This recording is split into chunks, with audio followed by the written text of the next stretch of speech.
We'll get to that CFL, XFL stuff later because it is a hockey day. Bruce Boudreau, Dale the Rat Durkach, and now Ron Duguay coming up. And I can't believe that I need to read his bio. You can bring him in, Clark, if you want. Sudbury kid, National Hockey League, 860 games in the man's era, by the way. Very difficult to crack the National Hockey League when he spent all those years with the Rangers, Detroit Red Wings, Pittsburgh Penguins, LA Kings. And he joins us now from the Sunshine State with his hair a lot shorter than what people probably would expect. Ron Duguay, how are you, sir? Hi, good morning. I'm doing well, thank you. I've been listening to your program the last 10 minutes, 15 minutes, and Daryl's not getting a lot of airtime there, Rod. Well, sorry. He will. He's got a lot of questions here, but these guys didn't even know who you were, Ron. And look, I feel it's a pleasure to chat with you, by the way. I feel like I'm interviewing the Loch Ness Monster or the Sasquatch, or this mythical figure. And, a lot of your former teammates, Mike Blaisdell, Rod Dahlman, have told me all these stories. And I got to say, Doogie, everybody loves you. That must be a nice feeling. Well, I like to believe that being likable makes a difference, and especially when you're dealing with teammates in a group, and getting along is really important. I've always been a team guy, and so whenever I hear good feedback, whether it's from teammates or fans, makes me feel like I've left a good impression. Leaving a good impression is really important for me. Well, and so I mentioned two guys that you played with, but we had Alan May on last week, and he said he just wanted to have a beer with you back in the day, but it was hard to pin you down. He said Ron was famous for carrying a bottle of water with him everywhere, and these days, that's cool, Ron. In the 80s, it wasn't. Was that a true story? Well, that was your thing? Well, that was more when I decided to make some changes. When I got traded from New York to Detroit, I had to make some lifestyle changes. So when I got to Detroit that whole summer, I decided, well, I got to get off the beer and get on the water, because one of the reasons why I got traded out of New York is I was overly partying, let's put it that way. And Herb Brooks didn't appreciate it. And it got to a point where he felt like he needed to make a change. So I had to make a change in my life. So it had to do with lifestyle, settling down, really basically concentrating on being a player. Well, good for you. I love you even more. 6 years sober here, January 27th, 2015. So trust me, I get it. And it is cool. People don't understand. Daryl, do you want to ask a question? You keep going. I'm good right now. The guy dressed up for you, Ron. Life is good. 2 weeks ago, he didn't know who you were, and now he's all afluster that we got Ron Duguay on. So you're a witness. There you go. Hey, listen, I got to, when I think about Winnipeg, I don't know, I'm assuming you know this. I was drafted by the Winnipeg Jets in the WHA, first round. So I often people ask me, what would have my life been like had I lived in Winnipeg, play for the Jets, and actually play there in the NHL? Things would be different because I have a connection to Winnipeg. I go there maybe once a year, do events, and I always have a fun time there because because I grew up in Sudbury, Ontario, and Winnipeg and Sudbury are kind of similar as far as the passion for hockey. It's winter, it's cold, and the people there are just very grounded, very nice. So I have good memories, and I love going to Winnipeg. How would your life have been different? It wouldn't have been the same. Winnipeg's nothing like New York. Nothing like New York. Listen, Ron, he Googled you, and he's just falling down the rabbit hole, all these stories in the New York Post and this stuff. Blaisdell told me this stuff years ago. You want to tell me some Mike Blaisdell stories and turn the tables? Like, you guys seem to have a good time in the Big Apple, from what I understand. Well, for those guys, it was essentially just keep up with me. And they would be behind me. Often I didn't see what was behind me. It was all ahead of me. In Detroit, again, I show up in Detroit and everyone's saying, and I had this reputation of being such a wild and crazy guy, but I really slowed down. But the one thing that I made sure I was going to treat the players with, and that's when I think about Stevie Yzerman, he wanted to go to Studio 54. And sure enough, that's where I would take the guys, Studio 54. But backing up when I was in New York, it was funny because in warm-up, I would have opposing players. And back there, you know what it was like. It was serious. Training camp, warm-ups were serious. Guys are eyeing each other down. Who's going to fight who? But I had guys eyeing me down like, hey, Dukes, can you get me in the studio tonight?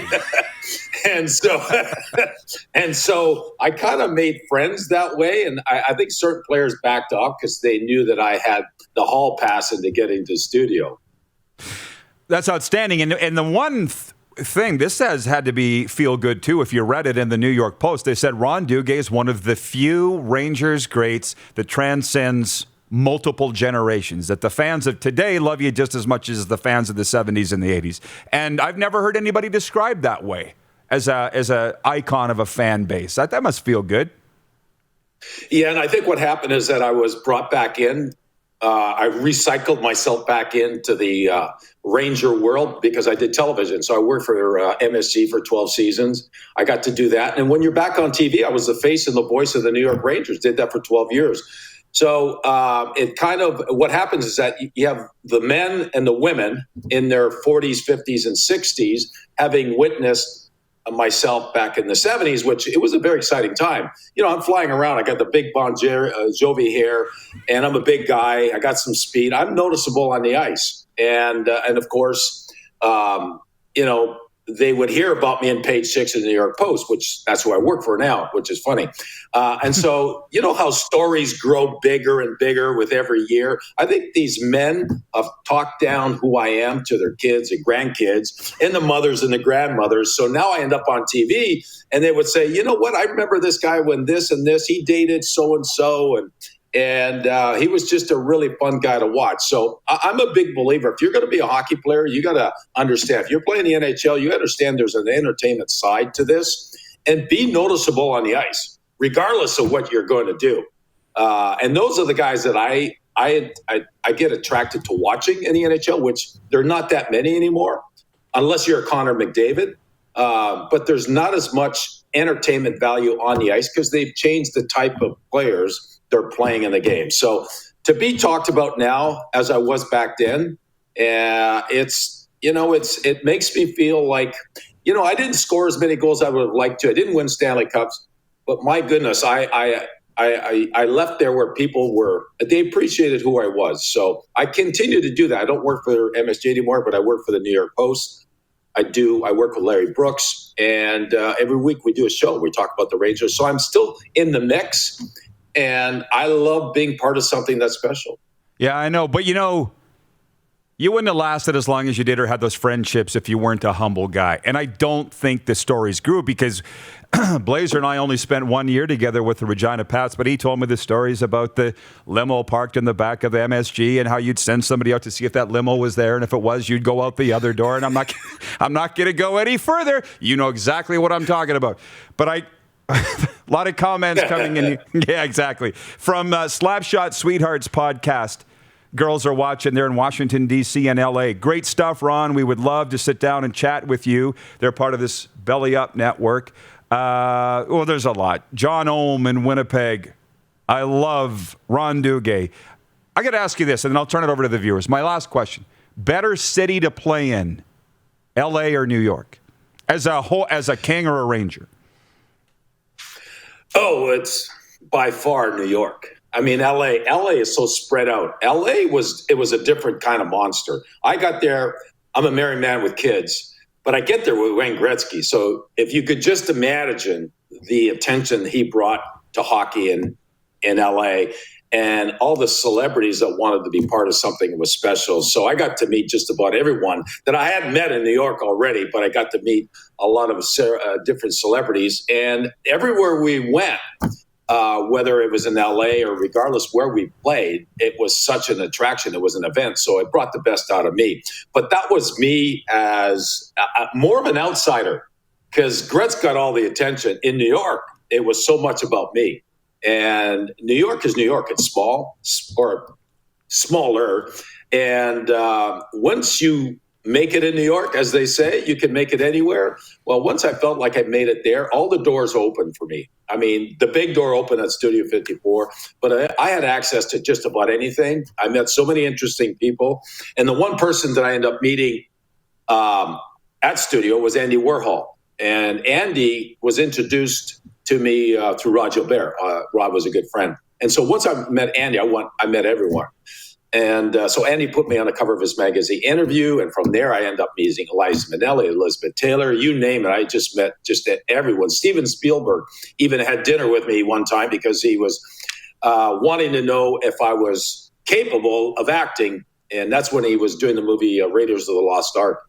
And so he was actually interviewing people for that lead role. I was only 23 at the time, so I wasn't aware of really what he was looking for. So I'm just giving you examples of what New York was like versus LA. I love New York, and that's why every time I go back there, it feels like it's the same. It's just that now I'm 63 versus 23.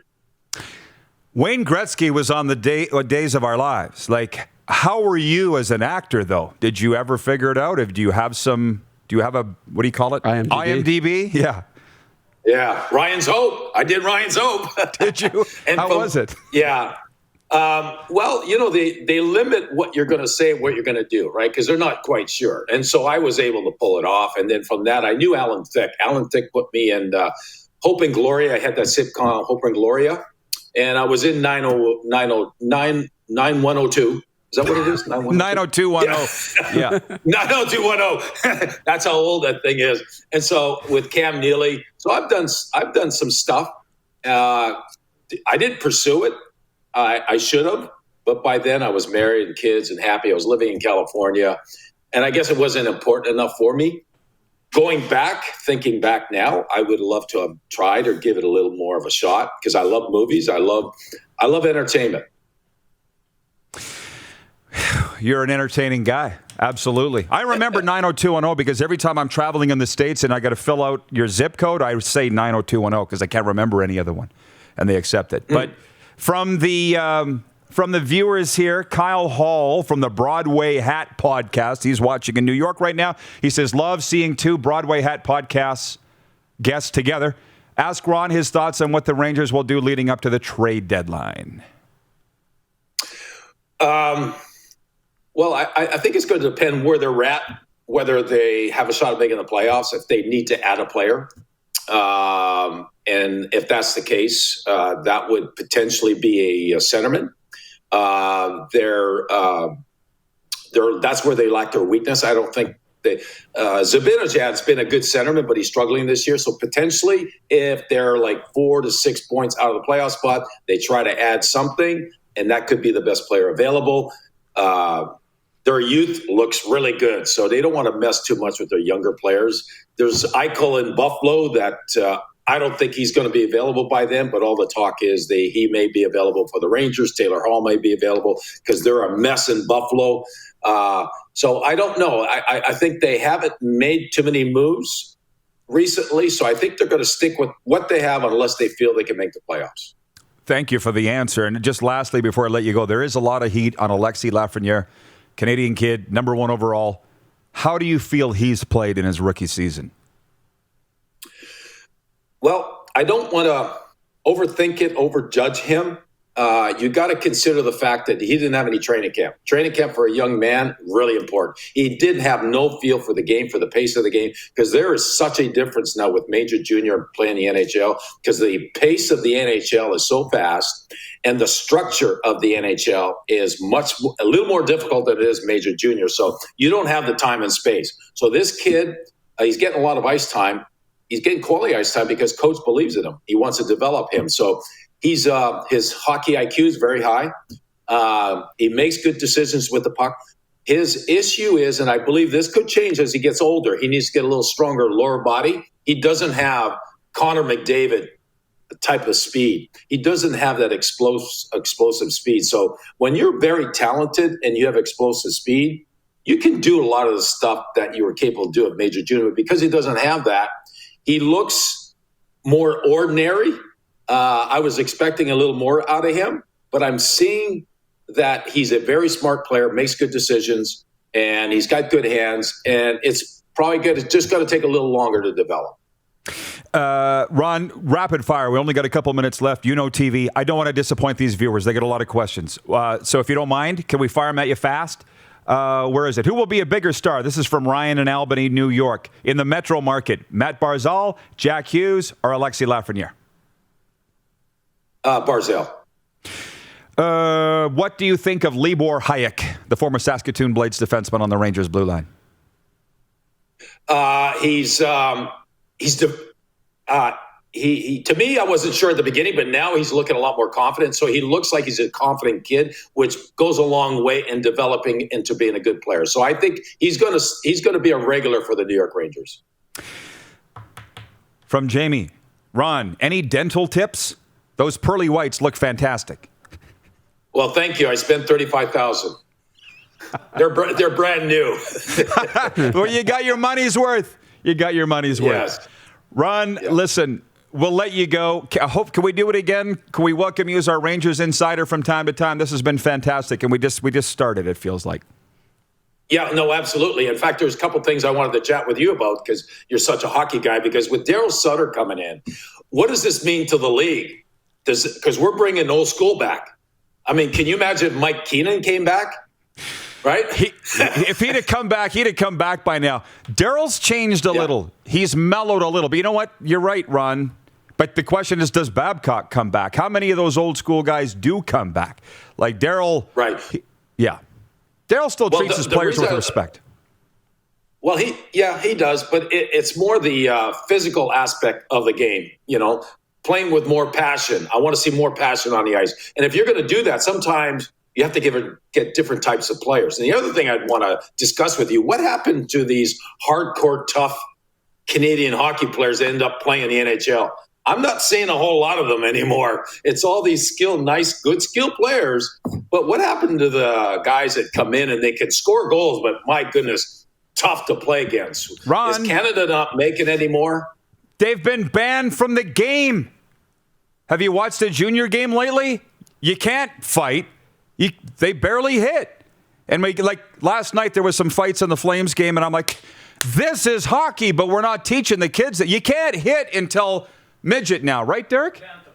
Bantam, tier 1 bantam, but tier 2 and 3, there's no body contact. So the skill guys is the emphasis of the game. You're not going to get, there are some tough guys, Ryan Reeves, and who's the guy the Islanders got? Ross Johnson? Matt Martin. They're Johnson, Canadian? Yeah. So there's just not a lot of them. So we counted two over 500. And so, I know, because I watched the championships, the junior championships. You watch the Americans and the Canadians. Normally you can tell the difference between those two teams, those two countries.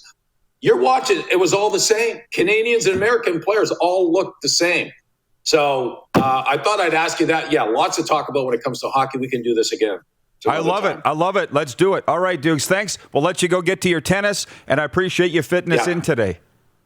Okay. All right. Good talking with you. Awesome. The great Ron Duguay joining us today from the Sunshine State. You didn't ask a question. No, you were just enjoying it. It's great. It's Life's great. Good. Life. You're watching Rod Pedersen On Demand. For more of The Rod Pedersen Show, visit rodpedersen.com or follow Rod Pedersen on social media.